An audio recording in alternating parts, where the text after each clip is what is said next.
Hello दोस्तों, स्वागत है आपका अपने चैनल जी के विद बडवाल में। दोस्तों ये क्लास आपकी पॉलिटी की है और ये क्लास आपकी आज जो है आज ये लास्ट क्लास है। उसके बाद में हमारी कल से भी हमारी 8 बजे से ही क्लास होगी, लेकिन हम पॉलिटिकल से स्टार्टिंग से शुरू कर रहे हैं, बिल्कुल स्टार्टिंग से। उसके अंदर 25 क्वेश्चन का कुछ भी ऐसा नहीं होगा। एक चैप्टर से जितने क्वेश्चन आपके बन सकते हैं, चाहे वो कम से कम 20 बने या ज़्यादा से ज़्यादा 200 या इससे ऊपर भी कितने भी बन सकते हैं एक चैप्टर से, वो सारे के सारे क्वेश्चन हम इसमें कंप्लीट कराएंगे। चलिए हमारे साथ जुड़े रहिएगा। जो नया है वो चैनल को सब्सक्राइब कर बेल आइकन दबा देंगे ताकि आने वाली हर अपडेट आपको समय पर मिलती रहे। देखिए क्वेश्चन है संविधान के किस भाग में पंचायती राज व्यवस्था संबंधी प्रावधान दिए गए हैं। किस में है? ये है हमारा अनुच्छेद 9 में। किस में? अनुच्छेद 9 में है, आपको ध्यान रखना है। चलिए अगला क्वेश्चन हमारा है भारतीय संविधान के किस भाग में नगर पालिकाओं से संबंधित प्रावधान है। किस में है? ये हमारा भाग 9 के कै में है। ये 9 का कै भी बोल सकते हैं हम, 9 का ए भी बोल सकते हैं। आपको ध्यान रखना, ऑप्शन नंबर इसका क्या हो जाएगा? ऑप्शन नंबर बी इसका राइट आंसर हो जाएगा। चलिए नेक्स्ट है संविधान के किस भाग में ग्राम पंचायतों की स्थापना की बात कही गई है। किस में है? ये भाग 4 में कही गई है। ऑप्शन नंबर बी आपका राइट आंसर हो जाएगा। भाग 4 इज द राइट आंसर। चलिए नेक्स्ट है भारतीय संविधान के निम्नलिखित अनुच्छेदों में से कौन सा अनुच्छेद राज्य सरकारों को ग्राम पंचायतों को संगठित करने का निर्देश देता है। कौन सा अनुच्छेद है? ये हमारा अनुच्छेद 40। कौन सा? अनुच्छेद 40 है। ऑप्शन नंबर ए इसका राइट हो जाएगा। अनुच्छेद 40 इज द राइट आंसर। चलिए नेक्स्ट है संविधान की 11वीं अनुसूची में निम्नलिखित में से क्या सम्मिलित है। संविधान की 11वीं अनुसूची में सम्मिलित जो है वो है पंचायतों का कार्यक्रम। ऑप्शन नंबर बी इसका राइट हो जाएगा, पंचायतों का कार्यक्रम। चलिए नेक्स्ट है पंचायती राज प्रणाली किस पर आधारित है। पंचायती राज प्रणाली जो आधारित है ये सत्ता के विकेंद्रीकरण पर आधारित है। ऑप्शन नंबर बी इसका राइट हो जाएगा। ऑप्शन नंबर बी इसका राइट होगा। चलिए नेक्स्ट है पंचायती राज प्रदान करता है। क्या प्रदान करता है? पंचायती राज स्थानीय स्तर पर लोकतांत्रिक प्रशासन प्रदान करता है। ऑप्शन नंबर बी इसका राइट हो जाएगा। चलिए नेक्स्ट है पंचायती राज का प्रधान लक्ष्य क्या है। पंचायती राज का प्रधान लक्ष्य है ग्रामवासियों में शक्ति का विकेंद्रीकरण। Option number C is the right answer, ग्रामवासियों में शक्ति का विकेंद्रीकरण। चलिए नेक्स्ट हमारा पंचायती राज का मुख्य उद्देश्य क्या है। पंचायती राज का मुख्य उद्देश्य है जनता को विकास मूलक प्रशासन में भागीदारी योग्य बनाना। ऑप्शन नंबर डी इसका राइट हो जाएगा। Option number D is the right answer. चलिए नेक्स्ट है 73वां संविधान संशोधन का संबंध किससे है, बताइए। 73वां संविधान संशोधन का संबंध है पंचायती राज से। किससे? पंचायती राज से है। ऑप्शन नंबर यहाँ सी इसका राइट आंसर हो जाएगा। Option number C is the right answer. चलिए नेक्स्ट है 73वां संविधान संशोधन संबंधित है किससे है? ये पंचायती राज प्रणाली से संबंधित है। ऑप्शन नंबर सी इसका राइट आंसर हो जाएगा। Option number C is the right answer. चलिए नेक्स्ट हमारा है भारत में निम्न में से किसके अंतर्गत पंचायती राज प्रणाली की व्यवस्था की गई है। किसके अंतर्गत की गई है? ये नीति निर्देशक सिद्धांत के अंतर्गत की गई है। ऑप्शन नंबर सी इसका राइट हो जाएगा हमारा।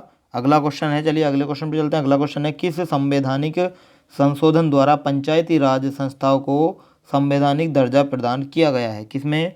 ये जो संवैधानिक दर्जा प्रदान किया गया है ये 73वां संविधान संशोधन है। ऑप्शन नंबर सी इसका राइट हो जाएगा हमारा। चलिए नेक्स्ट है 73वें संविधान संशोधन द्वारा संविधान में कौन सी अनुसूची जोड़ी गई। कौन सी अनुसूची जोड़ी गई थी? ये जोड़ी गई है 11वीं। कौन सी? 11वीं अनुसूची जोड़ी गई है। ऑप्शन नंबर सी इसका राइट हो जाएगा। चलिए नेक्स्ट है भारत के संविधान की 11वीं अनुसूची में कितने विषय हैं। भारत के संविधान की 11वीं अनुसूची में 29 विषय हैं। कितने हैं? 29। ऑप्शन नंबर सी इसका राइट हो जाएगा। 29 विषय हैं। चलिए नेक्स्ट है 73वें संविधान संशोधन के अनुसार पंचायती राज संस्थाओं में अध्यक्ष के कम से कम कितने पद महिलाओं के लिए आरक्षित किए गए हैं। कितने पद आरक्षित हैं?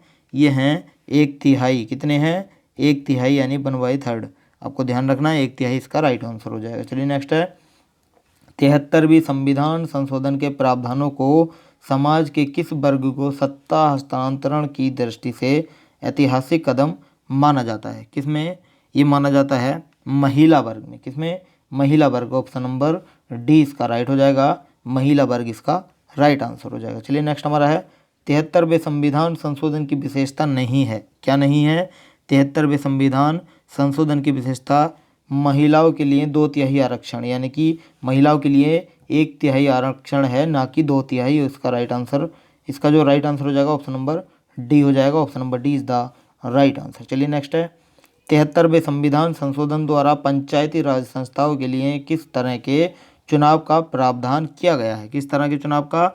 ये प्रत्यक्ष एवं गुप्त मतदान का प्रावधान है। ऑप्शन नंबर ए इसका राइट आंसर हो जाएगा। चलिए नेक्स्ट हमारा है, भारत के किसके चुनाव में आरक्षित स्थानों की चक्रानुक्रम से भरे जाने का प्रावधान किया गया है? किसमें? यह है पंचायती राज संस्थाओं के चुनाव में। ऑप्शन नंबर डी इसका राइट आंसर हो जाएगा, पंचायती राज संस्थाओं के चुनाव में। चलिए नेक्स्ट है, पंचायत के विघटन के उपरांत निम्नलिखित में से कौन सी समय अवधि नए चुनाव कराने हेतु सही है? कौन सी है? यह है 6 माह के अंदर ही। ऑप्शन नंबर सी इसका राइट आंसर हो जाएगा, 6 माह के अंदर होना जरूरी है। चलिए नेक्स्ट है, पंचायतों के लिए कराए जाने वाले सभी निर्वाचनों के संचालन का अधीक्षण, निदेशक और नियंत्रण निहित होता है। किसमें होता है? ये निहित होता है हमारा राज्य निर्वाचन आयोग में। किसमें? राज्य निर्वाचन आयोग में निहित होता है। ऑप्शन नंबर डी इसका राइट आंसर हो जाएगा। चलिए नेक्स्ट है, 73वें संविधान संशोधन के अनुसार पंचायती राज संस्था का कार्यकाल कितने वर्ष रखा गया है? कितने वर्ष रखा गया है? ये 5 वर्ष रखा गया है कार्यकाल। ऑप्शन नंबर डी इसका राइट हो जाएगा, 5 वर्ष। चलिए नेक्स्ट है, भारत के पंचायती राज के प्रबल समर्थक कौन थे? कौन थे?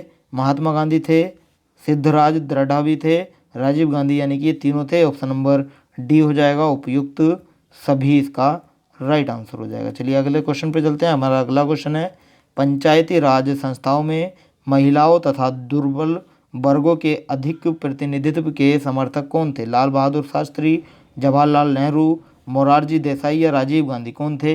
ये थे इसके Rajiv Gandhi. Option number D इसका राइट आंसर हो जाएगा, Rajiv Gandhi is the right answer. चलिए आज का सेशन हमारा यहीं समाप्त होता है। आपको हमारी वीडियो कैसी लगी हमें कमेंट करके बताएं। मैं आपको बता दूं, कल से हमारी पॉलिटी की क्लास स्टार्टिंग से शुरू हो रही है। हमारे साथ जुड़े रहिएगा। रात को 8 बजे से हमारी ये क्लास स्टार्ट हो रही है।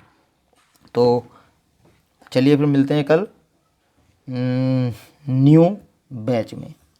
तो आज के लिए इतना ही। Thank you so much.